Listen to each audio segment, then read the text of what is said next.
สายสีขาวมาแปะใส่เจลทั้งสองข้างจังซี่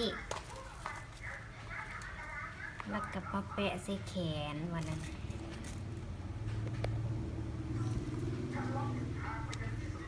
แปะใส่บริเวณที่เราจะนวด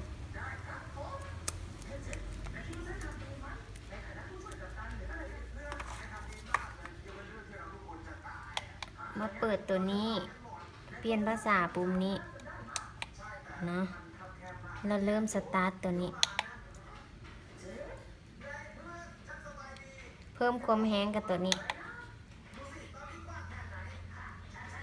ผ่อนความแห้งตัวนี้ขั้นผ่อนถึงเลข0เครื่องมันจะหยุดแล้วก็มาสตาร์ทตัวสตองนี่ตั้งเวลา5 นาที10 นาที15 นาที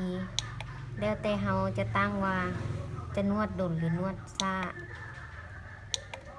ตัวนี้แม่นโหมดที่ว่าเราจะนวดบ่าสะโพกต้นขาหรือต้นหน้าแข้งเนาะแล้วแต่เราสิเลือกบนนวดแล้วเราก็มาสตาร์ท